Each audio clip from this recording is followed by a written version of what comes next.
Magoon. We're alive! What's going on, everyone? Welcome to episode 111, Aligned Numbers of the Bros Talking Soccer podcast. My name is Dave Knittel, here with my two brothers, Christian and Matt, to discuss stories from around the soccer world. Christian, hello. Hello. Can you tell Kristen, please stop coughing? Keep it down over there. All right. I will inform her to please stop coughing. She gave you guys the finger. Thank you, everybody, for joining us.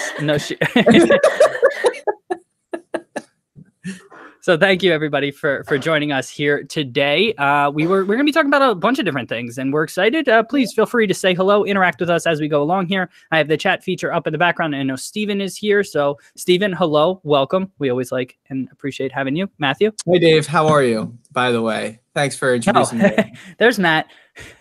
You guys threw me off with calling Kristen out, and then I just got all kinds of twisted up. But focus on the podcast. Stop bringing up your wife. wife. God, this is your podcast. You're just all over the place.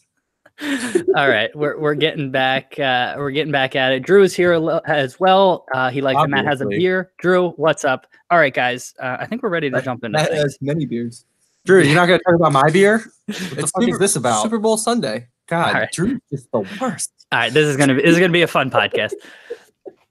What's going on, everyone, and welcome to episode 111 of the Bros Talking Soccer podcast. My name is Dave Knittel, here with my two brothers, Christian and Matt, to discuss stories from around the soccer world. Christian, hello. How are you doing today? Hello, David. I'm just great. I played soccer this morning with Matt and some other friends. It was a great time. I wish we had come home to City not winning, but they did. But, you know, things happen, and Matt and I are getting started here. So we're going to cheers on the screen right here so everybody can see. And it's Super Bowl Sunday, so we're ready for a party we're having at the house later tonight. All right. Eventful day. Matthew, hello. How are you doing today? Doing great, Dave. Yeah, like Christian said, we played soccer this morning. That felt good. I'm enjoying my last couple hours as a reigning champion. Philadelphia Eagles winning the last Super Bowl. I wasn't sure if you're talking about City or the Eagles there. I was confused too, but it makes sense now. It makes sense. I'm celebrating right now. Yeah. Also, reigning champions, Man City. I can always celebrate Philly. How are you, Dave? I'm doing well. Thanks, guys, for asking. Went to the U.S. men's national team game yesterday. Hung out in the rain, and overall had a good job. Okay. We got to try to get sponsored by Bud Light. Yeah, Bud Light. Like we're really giving you a lot of advertising. Please, come help us. Yes. All right. So there you go. There's our plea to Bud Light, which I'm sure is watching this video. All right, guys. Christian, do you have our trivia question for this week? Of course I do, Dave. So the trivia question this week is about one of our favorites, and he's newly back to the Premier League. Okay. I don't like the way I said it, but we're going to leave it that way. Dabble. Peter Crouch. Ooh, Crouchy. So he has the most headed goals in Premier League history. How many is that? All right. Wow.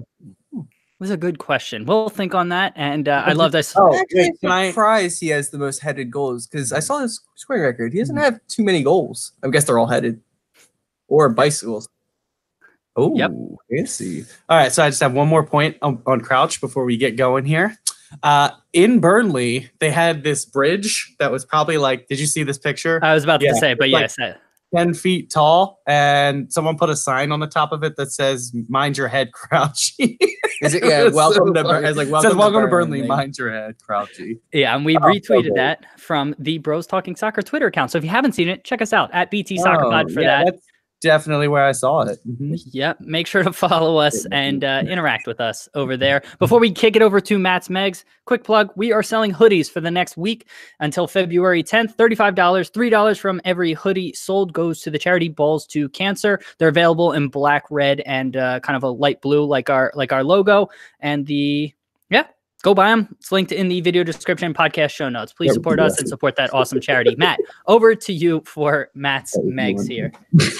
All right. Thanks, Dave. Welcome to Matt's Megs, everybody. We're going to kick this off talking about the most recent international break for the United States. It was our first one under a real coach or an official coach. I won't say not an interim manager.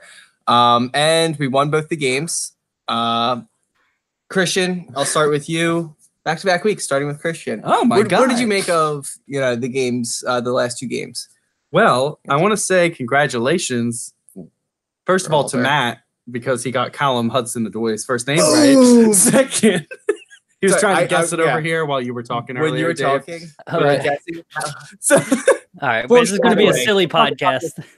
yeah, but it's Foreshadowing. We'll supposed talk to be about- silly, yeah. Dave. We're silly guys. All right. Yes. So, what I was gonna say is congratulations to Berhalter because he became the third ever U.S. manager to start 2-0, and first one since Bob Bradley. So, fun fact. He did a great job. They got the results. I know they're not playing against the top opposition. He didn't have his really starting lineup, and neither did either of the teams we played. But we're incorporating a lot of our youth players. We're starting to see some cohesion. There's definitely a system now, which is better, and it's just going to keep improving each week. I think it's a really positive start, and I'm excited to see where they can go from here. Did they concede in either game? They didn't, right? Nope. Yeah, so, I mean, that's a huge win, in my opinion. Yeah. Dave? Yeah, What did you think?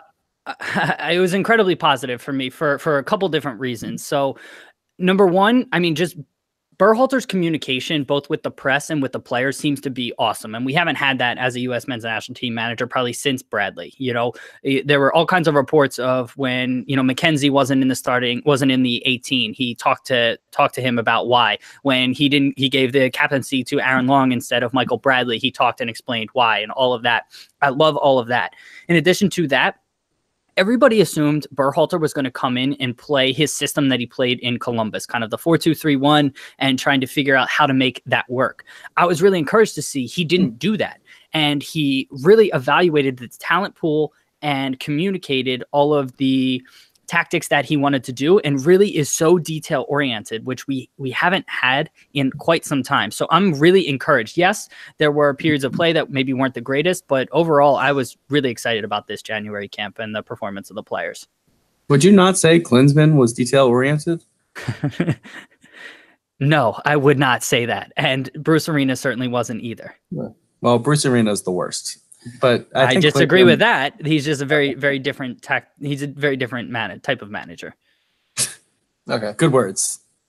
Thanks. Okay. I try. Yeah. So for me, I think it was, hey, it's my section. Knock it off, you two. Shut your mouth. Yeah. So for me, I think it was, you know, very positive, you know, not conceding and, you know, going 2-0. Anytime you don't concede and win both your games, it's a great start. You couldn't have asked for any better, especially, you know, not having your, you know, ideal player pool available. So I think it was a great start. I don't know how much to necessarily take away from this, but, you know, from what you saw, you can't have any sort of criticism about it.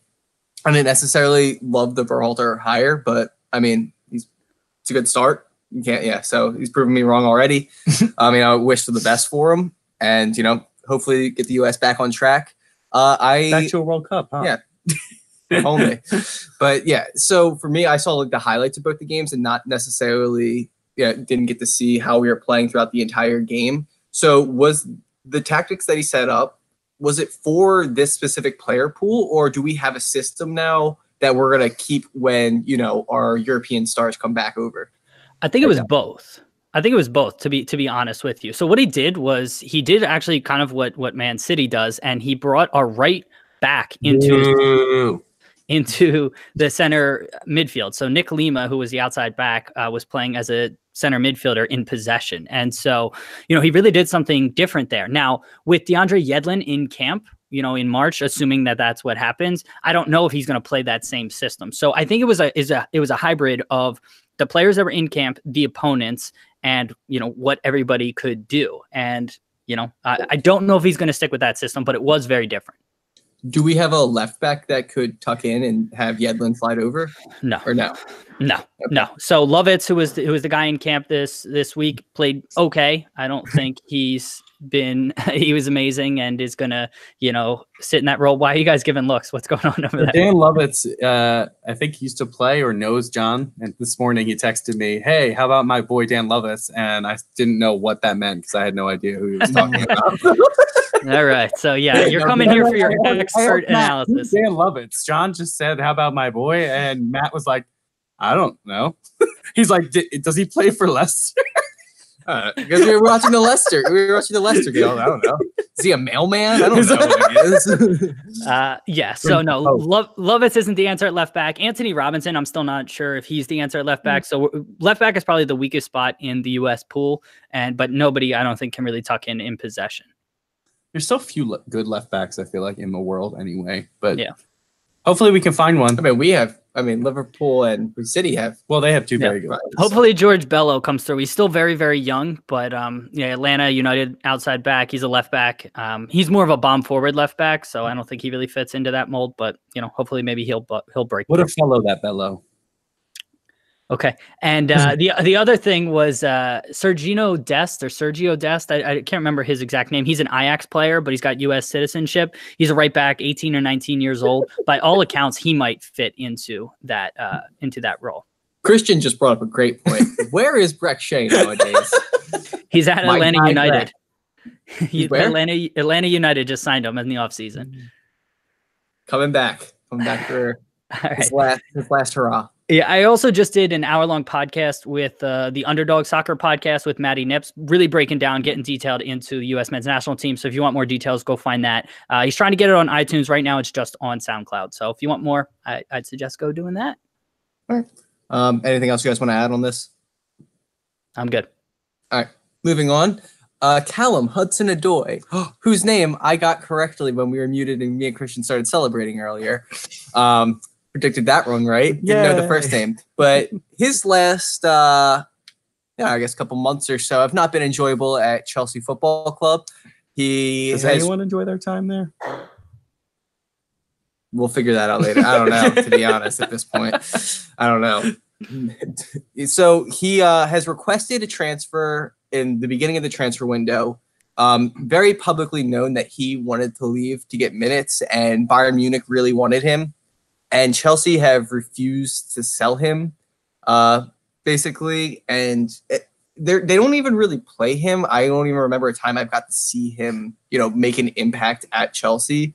Dave, I'll start with you. What do you make of this situation, and who's at fault here? How should this have been handled? Well, so I think they've realized that they made a mistake. And so I think he played something like, I'm going to get the numbers wrong, but like 125 minutes in the first 4 months of the season. And then right around the January transfer window, they all of a sudden started playing him a lot more because they realized that they might be losing him. They've done this with a ton of their other players, and it seems like they don't learn from their mistakes. They continue to buy more experienced players and just pile on top of the talent, and they don't let their younger players break through. Chelsea has had one of the strongest youth academies in England. They've won all kinds of tournaments, Premier Leagues, and I think Champions Leagues at the youth level, but those players aren't getting opportunities to break through. So it's only right that he's seeking somebody else out. They brought in Christian Pulisic to possibly replace him. So you can understand why he asked to leave. And he formally submitted a transfer request, which generally speaking, clubs honor, and they know the player legitimately doesn't want to be there, and they'll move him on. And they said no, which I found most interesting about this whole situation. Yeah. Christian, what do you make of this? If you're a youth player, why on earth would you go to Chelsea at this point? You're not going to break through there. And I understand players are able to move from there, but it makes no sense because you're just going to get loaned out 4 times and then sold to a mid-level team in another league. It's the same thing over and over again. And I feel like they're wasting a lot of really, really good talent. I think they are, they bring in players through the transfer market all the time, and obviously that's how they're able to compete. But their youth academy, I don't see many players coming through there that are that great, and maybe it's because their progress is being halted. I don't really know, but Hudson-Odoi seems like a good prospect, and he's already out the door, or at least one foot's out the door, and Bayern said they're going to be back for him. So I wouldn't be surprised if Bayern sign him this summer. He'll probably become cheaper in the summer anyway, so they're probably looking forward to that. And I wouldn't want to be at Chelsea, and I think that they should have let him go. He put in a transfer request twice, at least.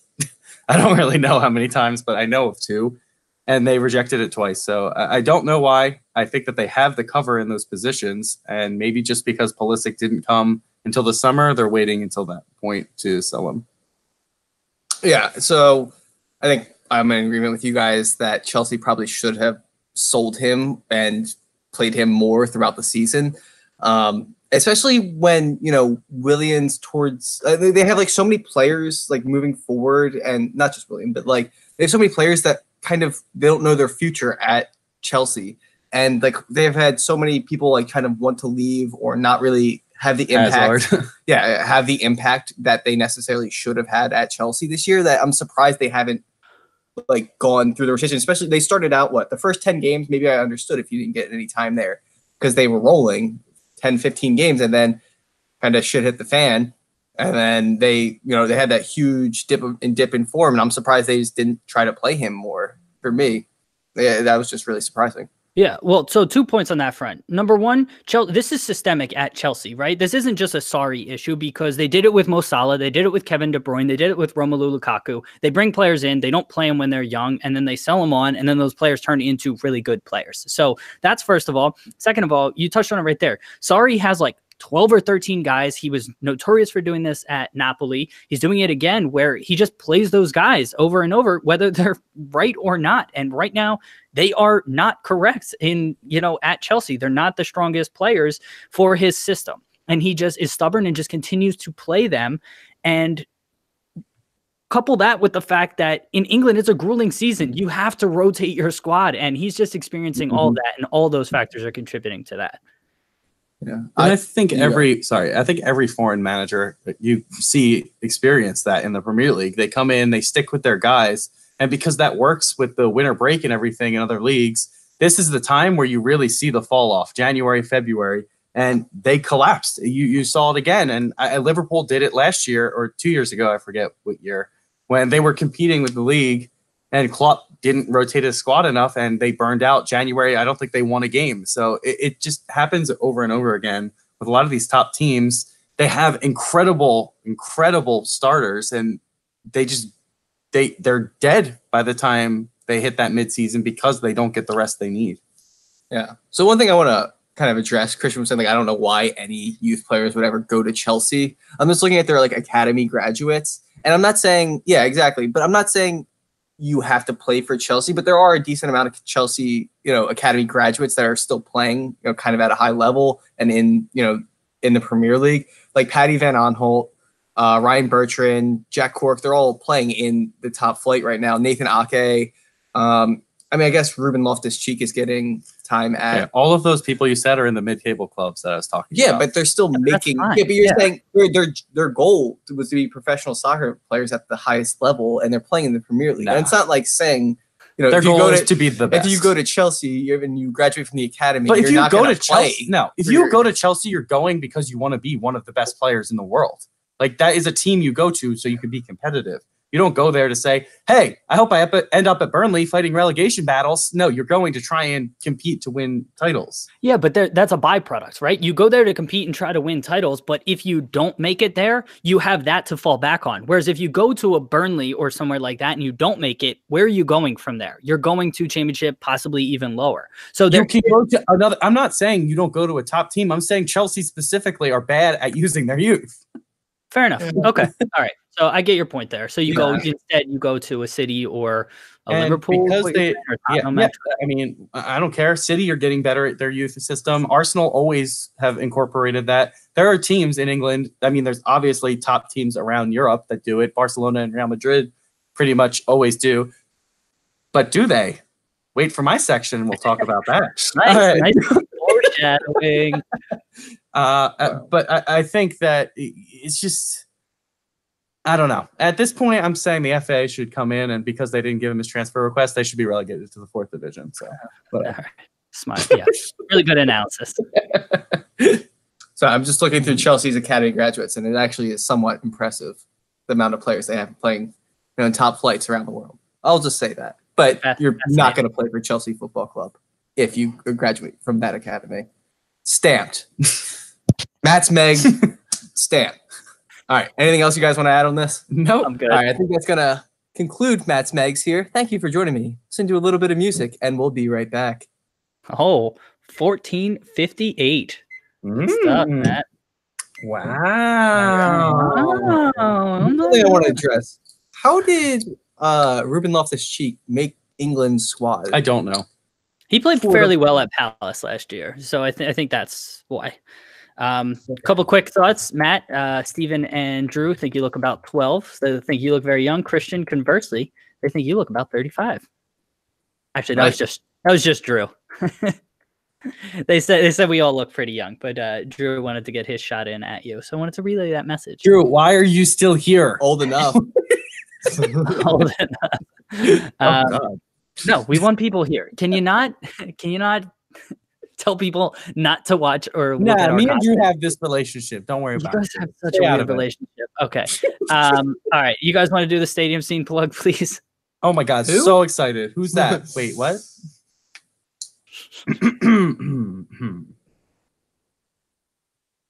Check out our partners over at Stadium Scene. You go to stadiumscene.tv and you can check out a lot of different things, such as if you're going to a stadium in the US or Canada for any sport, they have events in the area, where to park, what to see around the stadium, what restaurants and bars to go to, all that good stuff. Definitely check them out anytime you're traveling, or even if you're going to a stadium near your own hometown.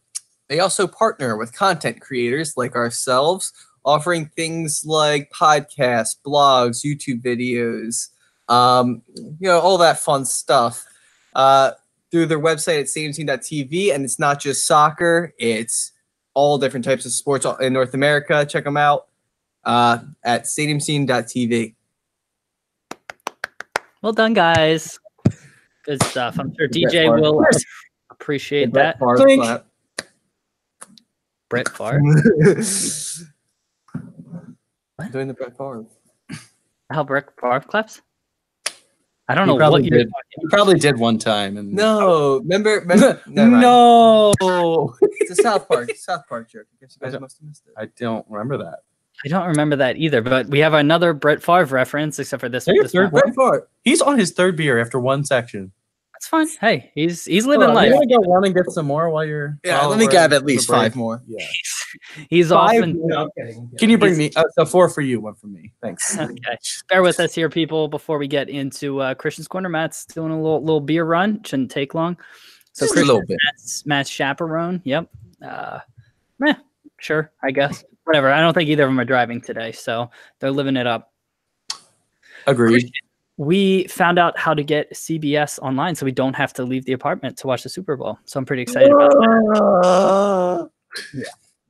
Oh my God, you don't have to leave the house for another whole day. It's great. Yeah, and today's my off day, so no working out. I am not getting probably out of these clothes. So pretty exciting times. Pretty exciting times. How do you feel about that? Kristen, how do you feel about that? Kristen loves it. She's smiling and just so excited about it over there. You're turning into dad. Yeah, sure. I'm fine with that. I hope not. Oh my God. Okay. All right. Let's try to reel it back in here, guys. Don't tell me to live my life. And Christian, are you ready yet? Christian, whenever, they are not a fans of fans. They are not a fans of. Yeah, but is that the right way to say that? They are not fans of. They are not fans of. Thank you. Bud Light. You guys drinking Bud Light, so they're talking all kinds of shit on that.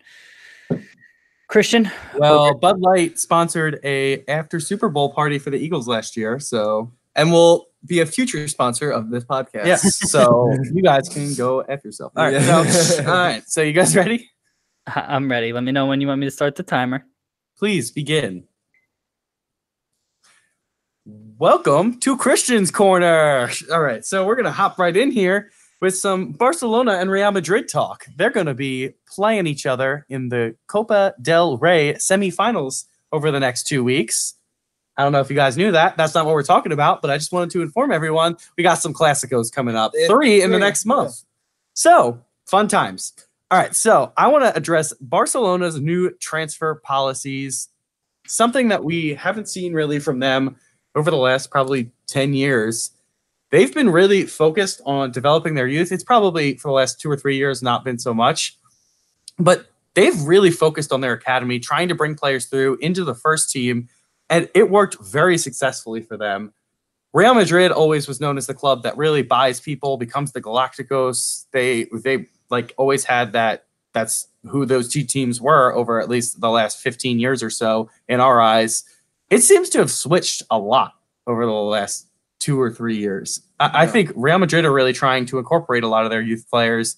Barcelona are really splashing the cash in the market, even on youth players. They're not focusing on La Masia and bringing players through there. They're focusing on the transfer market, and hopefully there's already like an 18 or 19-year-old that's ready to walk into the first team. I'll start with Matt here. What do you think about this like kind of changing of the guard almost? Well, so I mean, it makes sense for Barcelona considering that they may have just lucked out with the greatest generation of academy products ever. Yeah, ever. I mean, it was just incredible how that kind of happened. Their entire midfield for, that stretch of dominating was academy products, Messi. You can leave us there. They could have a bunch of us running around and would have won the games. But yeah, so it makes sense kind of from Barcelona's perspective. I'm surprised with Real Madrid and kind of how they went about their business for so long and being, that club that could just buy people. And I know they are going to have some academy products like they've had throughout the years, but it's mainly going to be kind of the best players in the world. So I'm surprised they're kind of investing in youth. I don't know what that kind of stems from. Barcelona also, Pep Guardiola and Tiki Burr, they're both at Man City now. Our sporting director. Yeah. Tiki Taka. Yeah. He was, but they were they were both at Barcelona for those years where they incorporated all those academy people. So for me, I think like maybe Man City can incorporate that. And I know we have some academy products going up, and City have said that they're no longer going to spend more than 60 million in the market. So maybe it was those two at Barcelona. I don't know. I mean, they might not, but because we already have our squad set up and they're pretty young for a long period of time. So I think they have invested in youth. They're pretty young for a long period. They'll be young for forever. That's how time works. Yeah. So I think it could have been just the managers and whoever is making the decisions for the transfers, that it just kind of rotated, because it doesn't make much sense that Real Madrid has now completely switched for me. I have no explanation for that. Yeah. So there's a couple different things here. So first off, Barcelona. Yes. Oh, Dave, go ahead, please. Yeah. Yes, they had. Thank you. Yes, they had I'm glad you make yourself laugh. That's what's most important, Christian. I would have a great time here with myself. Yeah, I know. You could do this whole podcast. This really is your podcast. You could just have so much fun with that. With Barcelona, they have always supplemented their core with buying world stars. They bought Thierry Henry. They bought Ronaldinho. They bought Maradona going back. Rivaldo. Like they've always bought big stars, and so it's not like they just never spent money. So I wanted to highlight that first of all. But then the other point that you said, Real Madrid is buying youth players, but I mean, they're still playing most of the experienced guys. Like they're still playing Modric, they're still playing Cruz, they're still playing Ramos. Like they're not relying on the youth academy the way Barcelona did. So it's not. I don't think it's the same sort of thing. My only rebuttal to that is they just won 4 Champions Leagues in the last 5 years.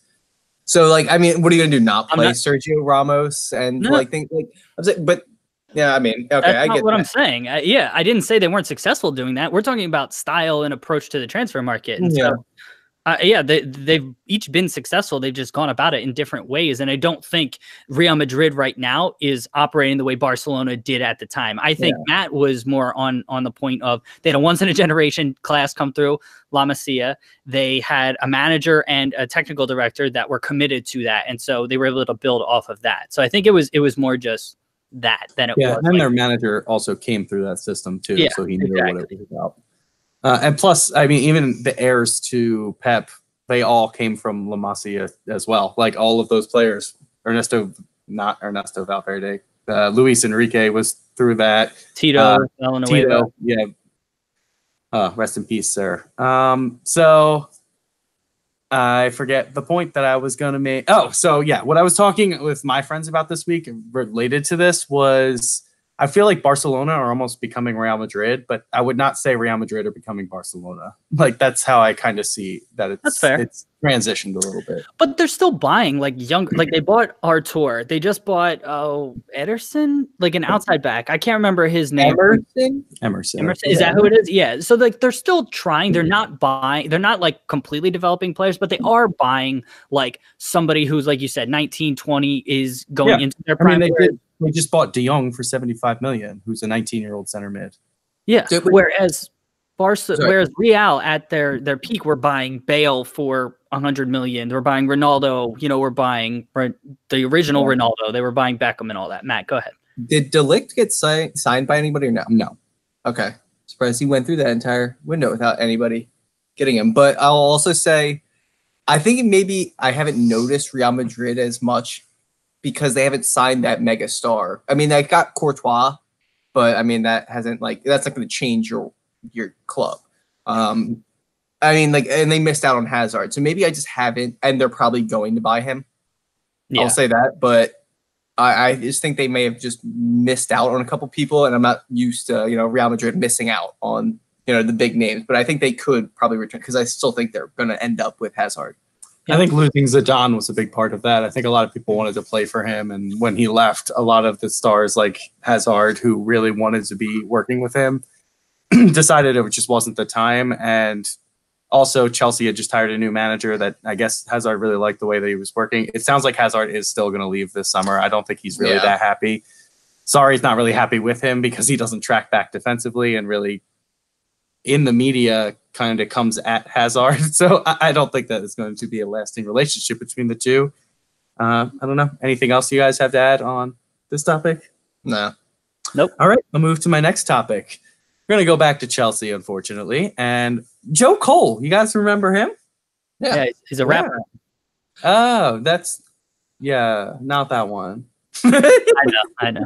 Yeah, I'm watching Peaky Blinders, and one of the main characters' name is Joe Cole. And every time I'm like, is that the Joe Cole? Yeah, it might be. Maybe it's based off of his life. Yeah, could be. But it's the actor's name. But no, we're the Chelsea player. Yes, we know. Yes, you remember. Okay, he was at Liverpool too. The Tampa Bay Rowdies player. Yeah, very good, very good.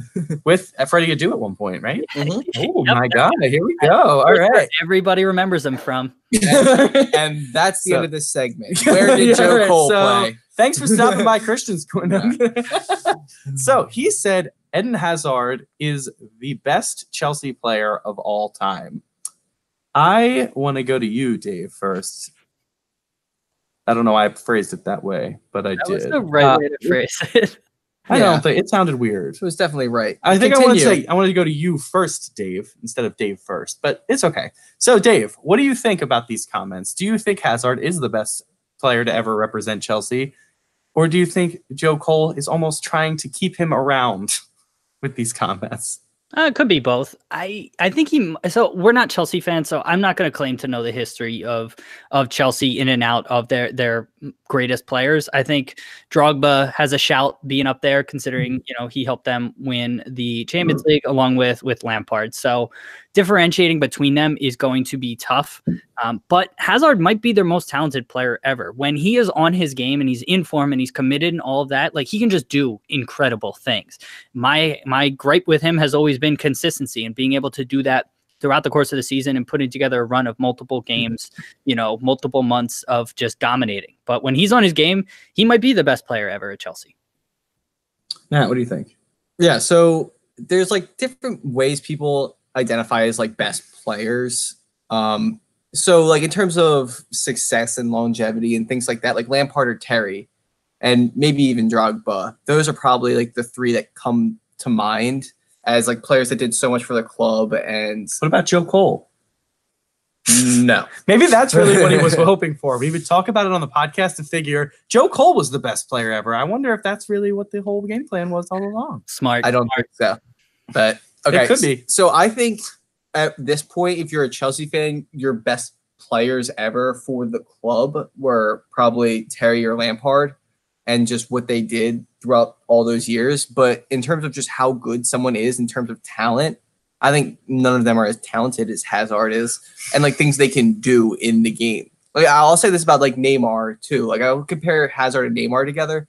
They're probably more talented than Ronaldo is, but there's just things that they do or consistency that just doesn't put them at that that level, and not winning the trophies that he's won. I feel like he has the intangibles that they will never have. Like he has stuff like there's something. Have you about seen him. them dribble? Hazard or Neymar? That's not what I'm talking about. I mean, he just knows where to be mentally. He is just stronger than them. Yeah, but I'm saying what they can do with the ball. I mean, I'm putting them right behind Messi. What they can do with the ball. Okay. Those two are probably the next two best. I agree. So it's so hard to say like best player. So for me, like talent wise, he could be the best player for Chelsea, but he hasn't won the trophies to deserve the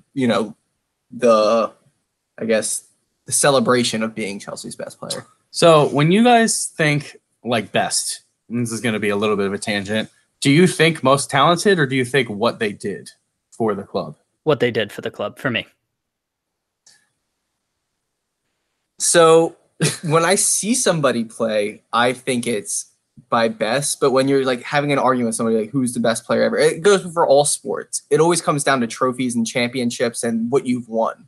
I feel like that's always when you're talking about the greatest people ever in any sport. I feel like people always love to bring. Yes, I know but that people always bring that up. That's the point I'm making. That doesn't mean it's But right. Exactly, it doesn't make Yeah. sense, but that's just what people base it on. It doesn't make sense, but it kind of makes sense. Exactly. Like, I hate the argument, but it's been like so installed in my brain with every sport. Like, oh, how many championships you win? Like, then you can't be the best if you've only won like one championship when other people have won 8 or things like that. So I think that's crazy. Exactly. So I understand what he's saying, like, and how people have different opinions of just being the best player in terms of talent. And I think Hazard could definitely be Chelsea's best player in terms of talent. If you're telling me, sorry, another tangent here. Nick Foles won the Super Bowl this year. He'd be one of the greatest quarterbacks ever just because he has 2 titles. Like that's where you like that is like the argument that someone can offer. Yeah, or just Eli Manning won 2. He's the worst. He's the worst. Super Bowl Sunday. We'll talk quarterbacks real quick. But the argument Tom Brady, which I'm sure more people can identify with, like the undisputed greatest of all time because of the championships he's won, where he might not be the best quarterback, but you look at the record and like the things he's done after his career, he's the most successful, and that's what the argument is probably between Lampard or Hazard or things like that.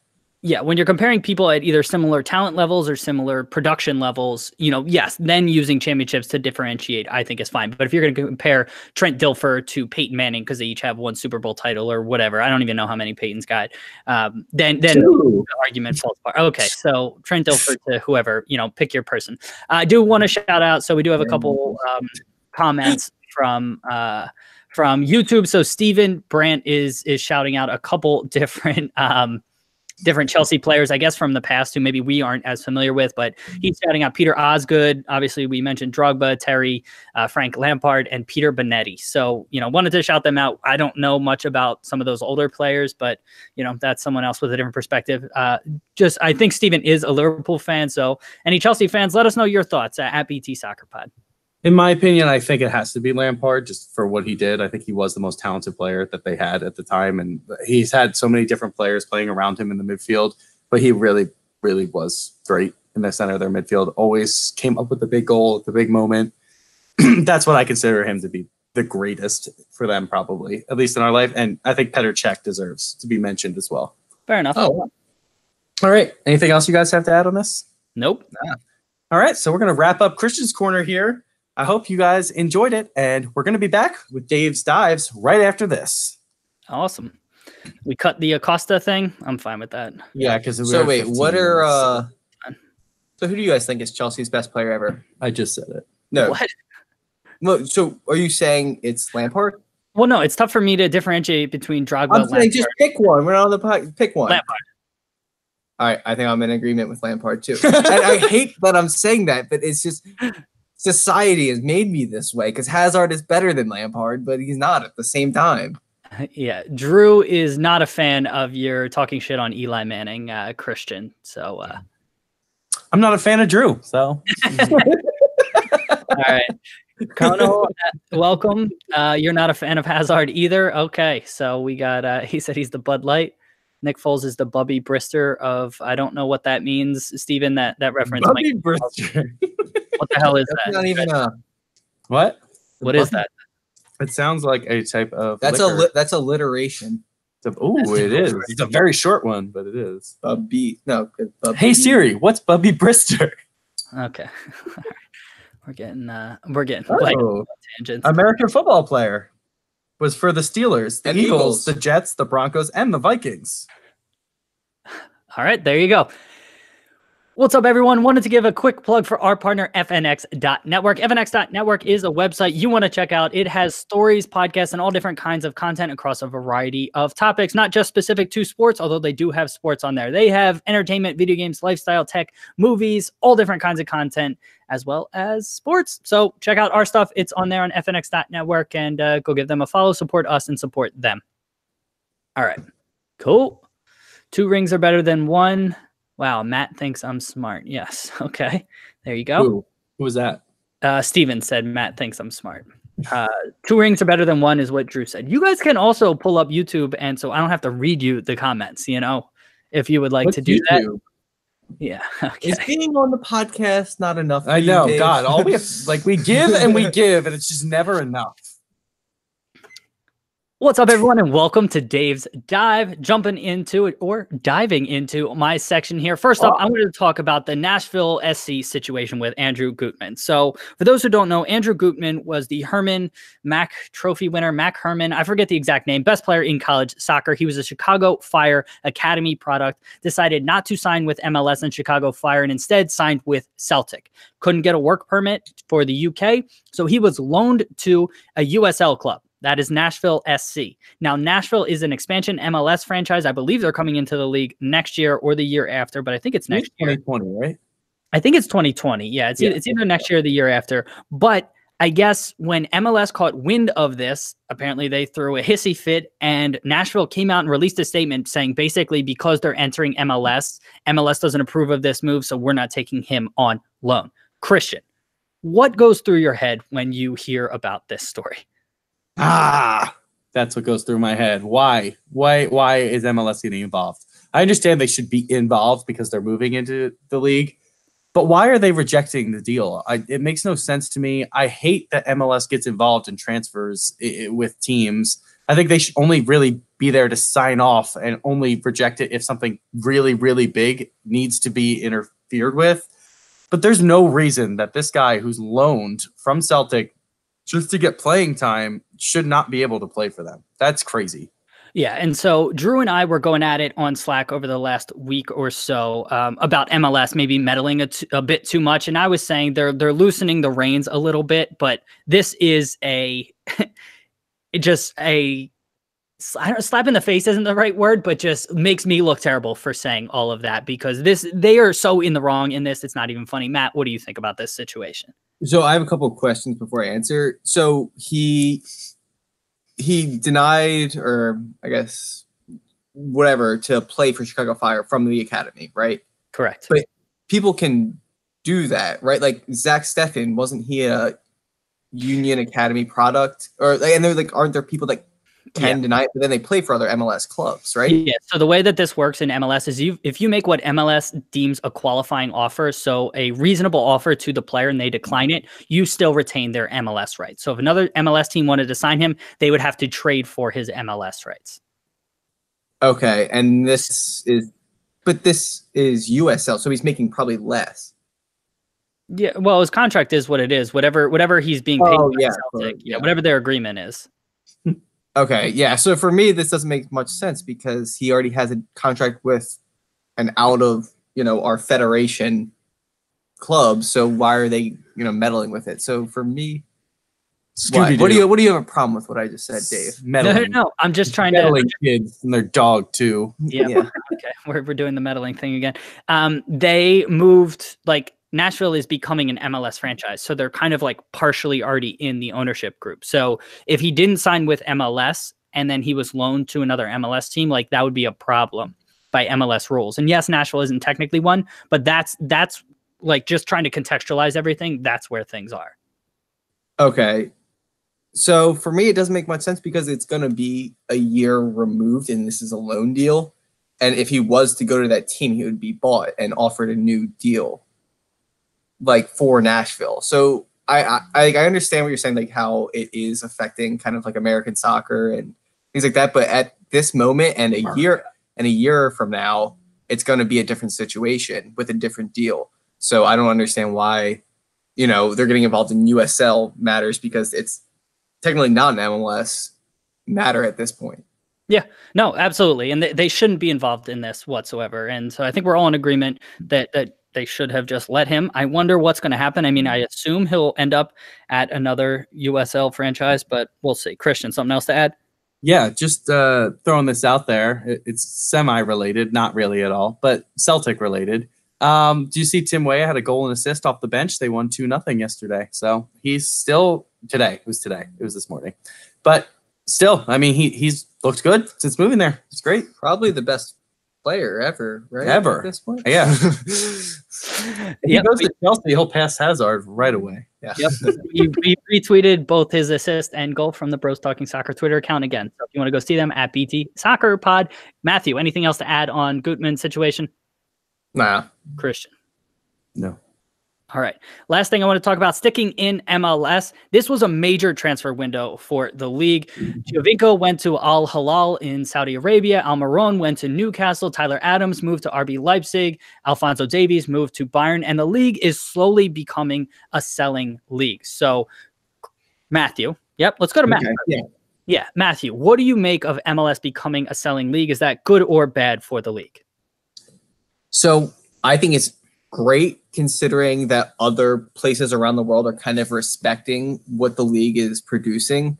And I think it's a good sign for the future. I don't think it's necessarily the best for the league right now, like the actual league, and the quality of it, having our best players kind of all leave, through this window.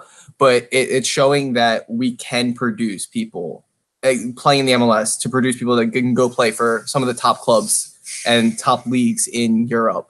So I think it's showing that the MLS is growing and, it's great, I'm not going to say great, but it's growing and can produce great players. But I mean, it may be a couple years before we're able to retain some of these people. Christian, I know you have a slightly different view than me, but what do you make of all these transfers? I definitely have a different view. We didn't produce any of these people that are leaving. They just came into the league and left immediately. So, hold up. What are you talking about? Almiron. Okay. Almiron, we did not produce. Okay, I'll give you that. Giovinco, we did not produce. But what does Giovinco have to do with So, anything? First off, producing is very different than developing. So we've continued their development. And He said produce. Tyler Adams and Alphonso Davies we have produced. Okay. So some of them, yes. Okay, I understand. Okay. Not all. People already knew Giovinco came from Juventus. Like, it's not like this was a surprise that he's still good. Okay. So, Christian, what do you make of MLS selling maybe some of their most talented players? What do you think about the future? Is that good for the league or is it bad for the league? Okay, I think it's really bad for now, but it's probably good for later. I agree that it's building a reputation that we are a little bit more respectable than we once were, but I think the quality of the league this year probably is going to go down. We lost a lot of our star players that were really producing a lot of game-changing moments, and I know we still have some. I'm not saying we don't. I think there's a good quality. I think some of the teams are producing some good academy products right now. But I don't think that it's good for at least the next season or two. It will be good because we are going to bring more money, which we can then reinvest later. Probably 5 or 10 or 100 years down the road. All right. I can't disagree with you more. This is fantastic for the league, both in the short term as well as long term. They are getting millions upon millions of dollars for these players, which can be reinvested into infrastructure as well as into players. Atlanta bought PT Martinez, who is the best player in South America, and they're replacing him You know, yeah, he bought Messi or Neymar or what? He was voted the best player in South America last year. Yeah, wow. He won that award. In South America, not South American player. Got it.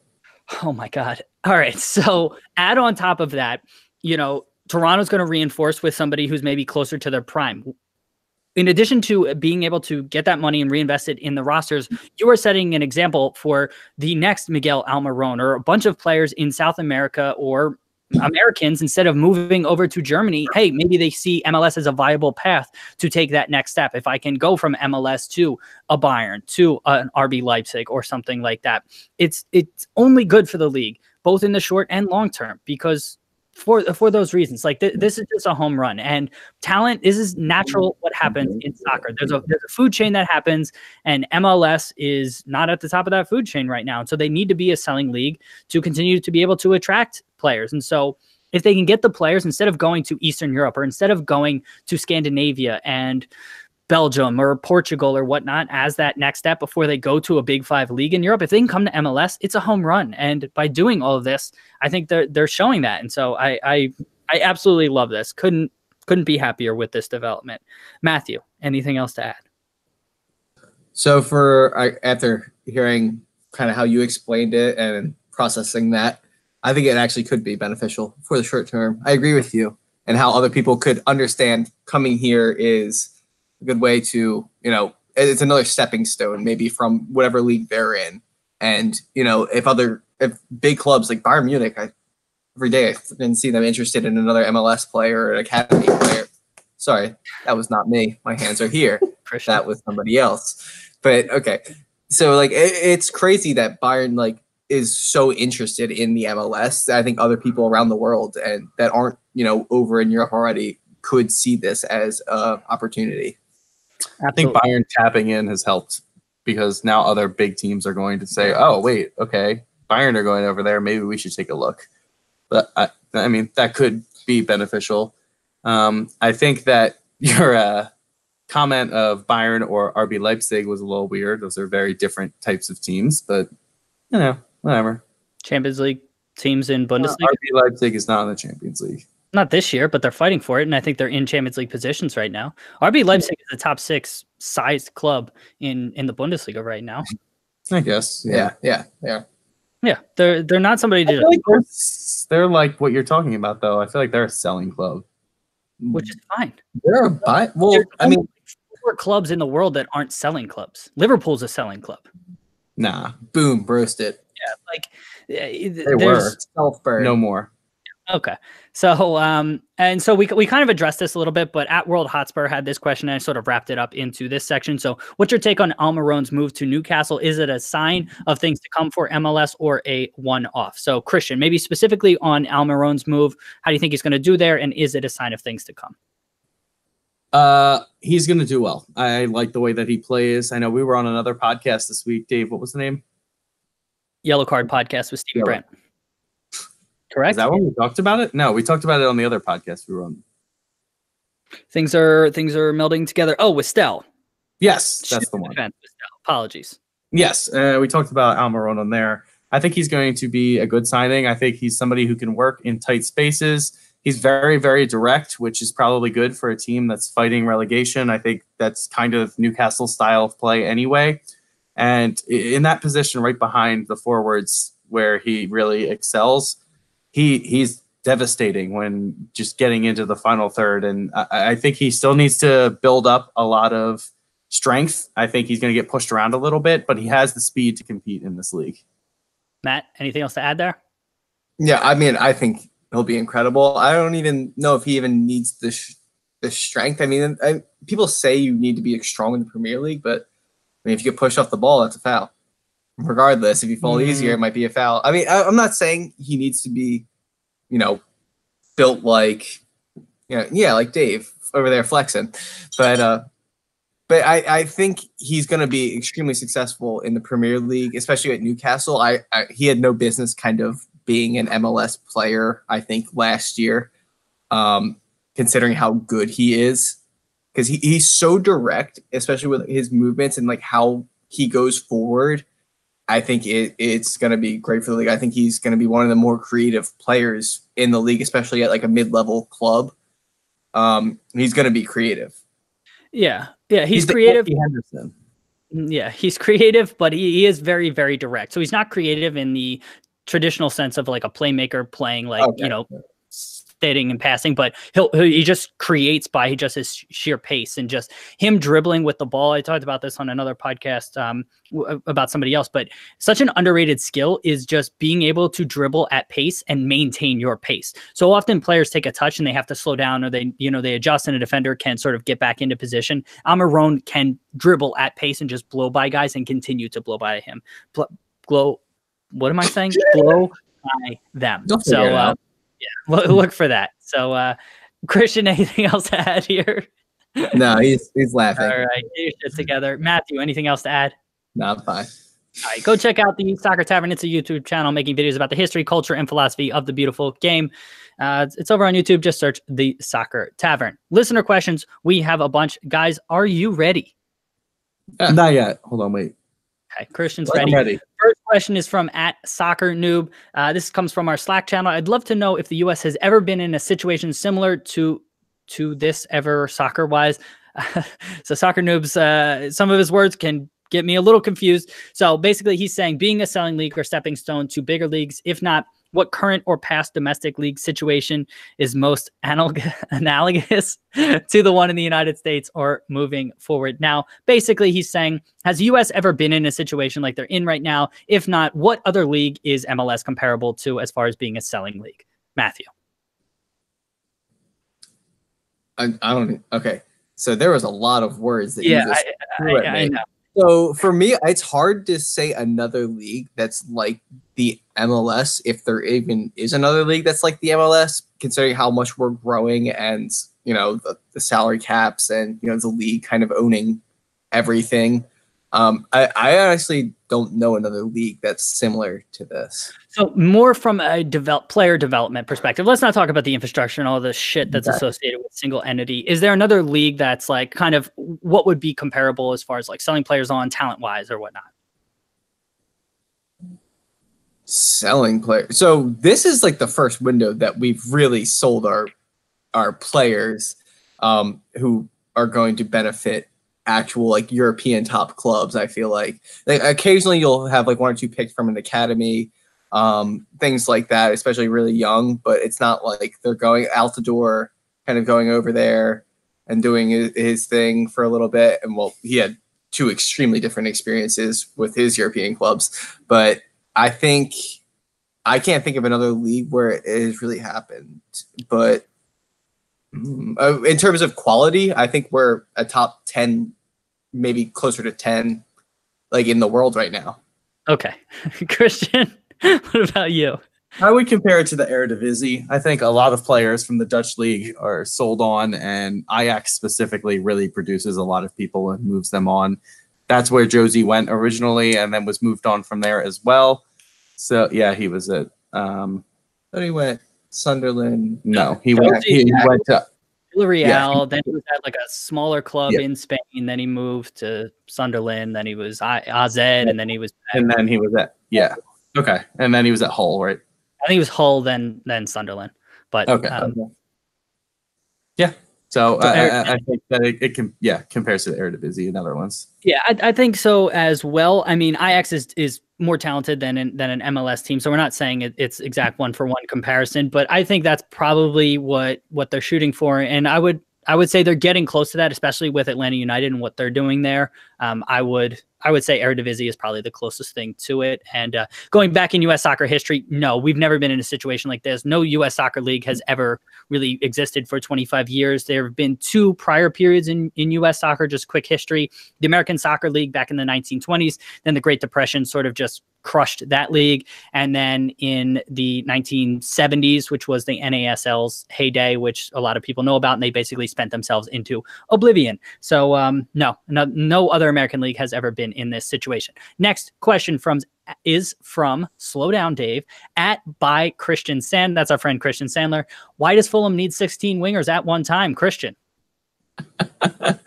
Fulham need everything on earth, so they might as well just start stockpiling and hope they find a diamond in the rough. It's not great. They really needed to invest in defenders, in my opinion.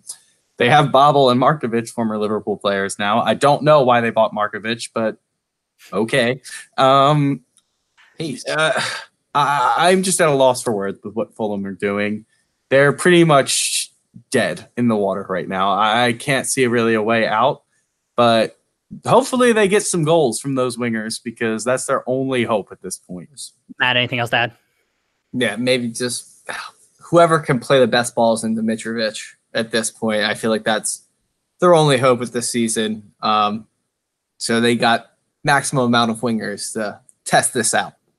Well said. Matt, you're going to be the first one here from @SoccerSwap. Who's your shout to take over United permanently? At what and what would OGS have to achieve this season to be given the job? Ole Gunnar Solskjaer is OGS, Matt. Okay. So for me, the best person would be Zidane, considering, the level of the size of the club and what he's achieved and who he kind of is and his star personality and what he's achieved so far. But if he's already, is he 5th or 4th right now? United. They're 5th? I checked the table, yeah. If he can get maybe like 3rd up to, 4th or 3rd and get that Champions League spot, I don't know what other cups they're even. I mean, well, they're in the Champions League. Who are they? Oh, they got PSG. Yeah, Neymar's out.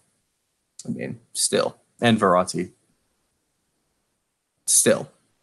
So I think if they can get to the quarterfinals and, get into Champions League for next year, he did an incredible job.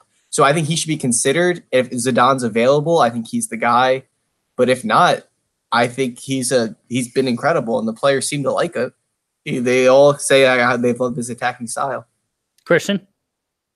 I just don't agree. I'm sorry. I think Pochettino is clearly the best choice. I think that he makes sense. I think he has a similar style to what Sir Alex brought with United, and I'm not comparing them. Everybody relax. But I think that he really focuses on youth and development and doesn't really spend big, but he will be able to if he needs to at United. Spurs are not willing to give Pochettino the money he needs anymore just because they built the stadium. They haven't spent money since they were selling back in the day. And now they're kind of in a situation where they have a decent squad. But I think that the only way Solskjaer is going to stay is if he wins a cup and makes the Champions League next year. That's the only way I can possibly see it. I disagree. I have a question real quick. Did Zidane buy a single player when he was at Real Madrid? He didn't need to because his team was ridiculous. I think he was really replacing a failing manager at that club. Yeah, no, they definitely bought some players, but I don't think they bought any impact players. I think he mainly used I don't know. What? I'm saying, I don't think Zidane is like the person like similar, like just buy. I don't think that's him. I think he invested in his youth, and that's why Real Madrid is where they are at. We're not circling back to that conversation. I think Ole Gunnar Solskjaer, as long as he gets into Champions League spots, has done enough. I mean, he's clearly revamped that team. They're playing much better attacking soccer.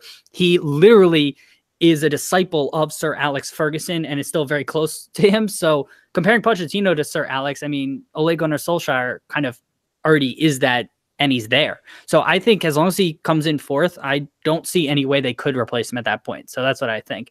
Next question is from @GameDayTourist. Could soccer benefit from adopting some of the Super Bowl's showmanship? It is Super Bowl Sunday. Christian, what do you think about that?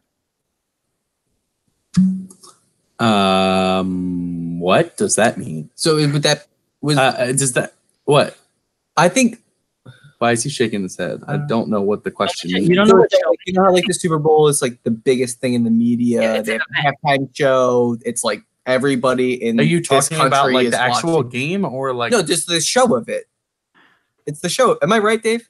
Yes, you're 100% right. Okay. It's like everything about this. You know how it's like the craziest event for American sports. Like we're incredible. Like the coverage for 2 weeks. Champions League final does that too. I don't understand. So could soccer benefit from that more or no? Or But what else are they going to do? Like, that is the biggest show in sports as well. And so does the World Cup. Like, they're both like that already. So, and those are the biggest tournaments. Matthew. Okay. So for me, it's tough because everything else in soccer is so, but football is pretty structured too with like the times. And I guess they could do a halftime show with a soccer, like with a World Cup final for the people. It's definitely it's not beneficial to the actual game, but the actual show of it and to get more viewers. The Super Bowl does it incredibly with the stars they get to perform at halftime, like the national anthem, like things like that, where it's like such a show media day, the coverage of it, where all the players are talking, like they're in that crazy media room for, I think they have like do they have two media days? They have a couple media days. They have at least 2 media days.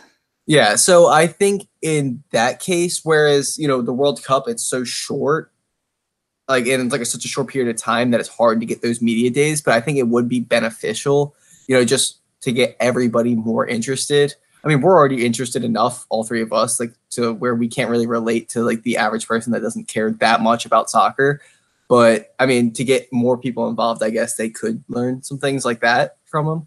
Yeah, I think it all depends on the culture. So I know, like in England in particular, like they're very traditional. They love their history or whatnot. And so trying to change the game or probably trying to add showmanship is likely going to backfire, but other cultures might feel differently. And maybe doing something with the FA Cup. I know there is a bit of showmanship, but if they added a concert or tried to do something to make that event even bigger, maybe it could benefit. But I think it all depends on the culture and how receptive they are to that.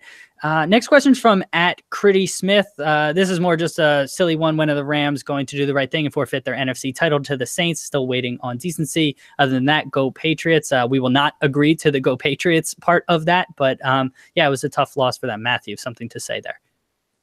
Yeah, so it's in all sports this happens. Like Maradona's World Cup winning the hand of God or whatever it's called. It didn't win the World Cup, but yeah. That was the quarterfinals against England. Yeah, but that was the tying goal too. His goal to put them in the lead was ridiculous, if I remember correctly. That's where you ran by the 6 players, right? Yeah. We all know the game changes when a goal is scored. So maybe things would have ended differently. But things like that, like people like, it's not cheating necessarily. It's not like the Rams' fault for anything that happened exactly. So I think that stuff just happens in sports. Very good analysis, Matt. Good point. All right, next question.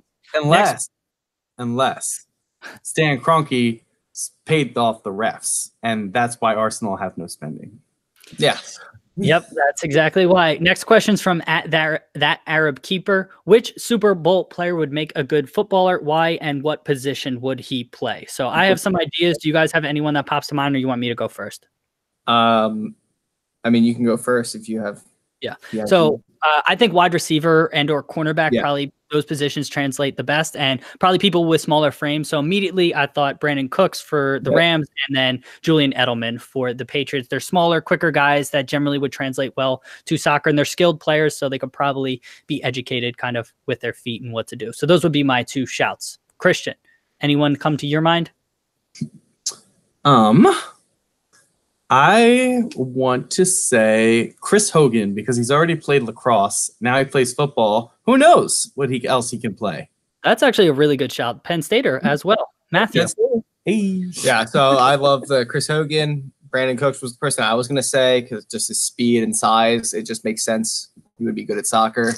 But I will say, if America can get a hold of some of these point guards that are going to the NBA and their athleticism, I feel like that would be the most beneficial for soccer. Yeah, if we could just have some of those 6'11" Ben Simmons. Okay, well, no, not 6'11" people. I'm saying like your average like 6'2", like crazy athletic point guards that are in the NBA, knowing like where everything is in the game. Similar sports, knowing spaces and things like that, passing the ball, pass and move, point guard's job.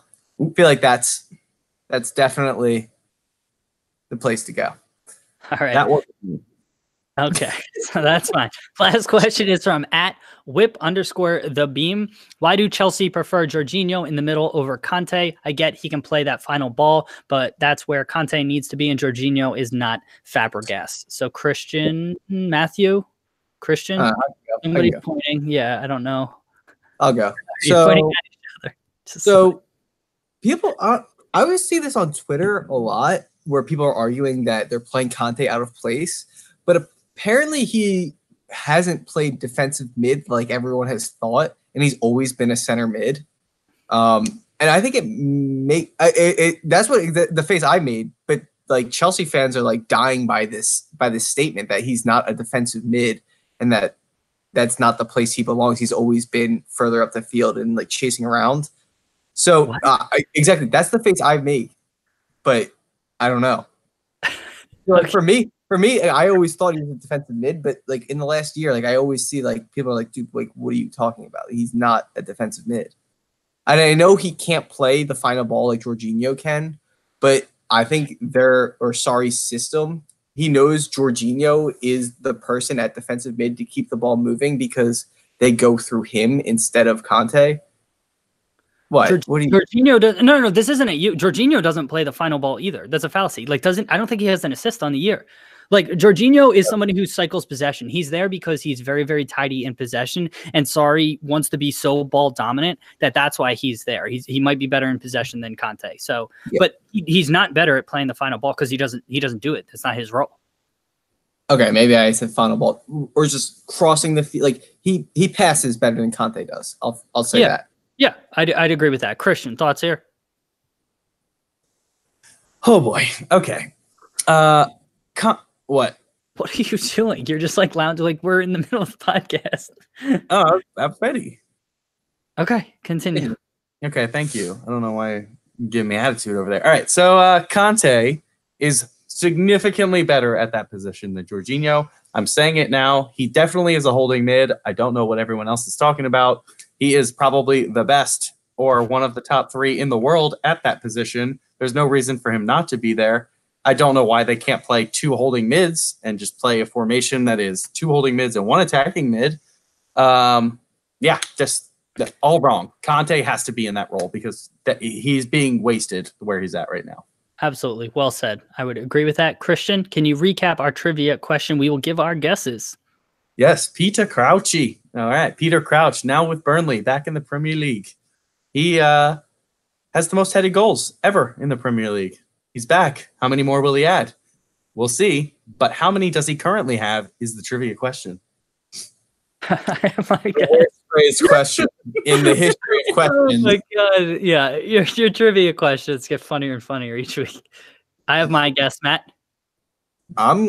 Okay. So I'm gonna say like the most ever. So I'm gonna say like 48. I'm gonna say 33. Matt was very close. It is 53 headed goals. Holy hell, that is a lot of headed goals. I saw when he came back in, I saw like a tweet like of all his goals at all the clubs, and I was surprised he only has like I was expecting him to have a better scoring record because when I remembered he was like kind of good from like from what I remember. So I just expected to have more goals, and I just like kind of went in half of how many goals he has. Another fun fact about Peter Crouch. He was the oldest player to ever reach 100 goals in the Premier League. He was 36 when he did it. So he really doesn't score that often for his... I don't know if it's always been his role, and I don't know how often he's really been the top striker at a dominant side, right? I guess. Yeah, I mean, he played with... he was his top striker at Liverpool, and then with Tottenham, he was the starter. So I don't know. Yeah, his game has always been like he's always been so much better with his feet than I think people gave him credit for. So I was always impressed with that aspect of his game. But that brings us towards the end of the podcast. Real quick, we have hoodies on sale, $3, linked in the podcast show notes video description. So please go check that out. Support us and support Balls to Cancer. If you like what you heard, please leave us a review. Shout out Stephen Brandt. He left a review on iTunes recently, 5-star review. Appreciate that, and called us out for all our Brett Favre references recently. So that was a really funny review. If you liked what you heard, iTunes reviews really, really help us out. So please consider doing that. Christian, can you tell people about our Slack channel? I would love to. It's an interactive community where you get to talk to other people about soccer. If you want to join it, you email us at bros.talking.soccer@gmail.com. And you can also talk about anything in different channels. There's a little bit different where we have like topics. So it's like Premier League, MLS, international soccer, all the top 5 European leagues, all transfer rumors, all good stuff related to soccer, and you get to talk to us and all other people involved. So I think we've got like 50 or more people in there now. It's really fun. No, it's about 30, if that. But yeah, but we do. Maybe I saw invitations sent out. Yeah. There is a general section if you just want to talk about life. If you have anything to talk about, hey, we're your guys. Yeah, we've had some odd, interesting discussions in there. Favorite beers, like all different kinds of stuff. So it's just a way to connect with people, really from all over the world. That was really not that odd, Dave. Well, it's odd for a soccer. Okay, whatever. Thank you guys for saying that. Matthew, where can people find us on Twitter? At BT Soccer Pod, David. Christian, remind people email. brostalkingsoccer@gmail.com or bros.talkingsoccer@gmail.com. The dots don't matter on Gmail. Or the @ very true, guys. Very good. Matthew, we have a new website. What is it? Oh, I got this. brostalkingsoccer.com. Very good. Yeah. So we are not Bros Talking Soccer. I mean, Bros Talking Soccer podcast.com will still work, but we're going to start doing more YouTube videos. Really excited about that. So we have brostalkingsoccer.com. So that is our new URL. You can read about us, check out past episodes. And if you want to support the show, aren't interested in buying a hoodie or whatnot, but you're buying anything on Amazon, go to our store link on our website, click the Amazon link, whatever you end up purchasing. We get a very, very small percentage. It helps support the show and all that. It would mean a lot to us. No additional cost to you, but just a couple extra steps. Matthew, thank you for being here and talking with me today. Hey, thanks for having me on your podcast, Dave. Christian, thanks for being here and talking with me. It was nice to be here with you, David.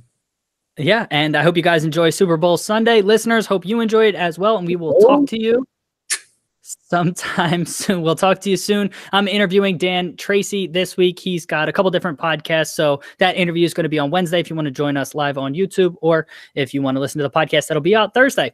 Talk to you soon, everybody. Thanks for tuning in. See ya. All right, and why always me? Yeah, Drew counts 20. Yeah, Drew, I think we have somewhere in the 30 or right around upper 20s. Why would we want Zidane? Oh, somebody. Okay. So Steven, I'll look into this later and reply on the Slack channel. Thank you, everybody who tuned in live on Zidane? YouTube. Matt, go to the Slack channel and you can look for yourself. How about that?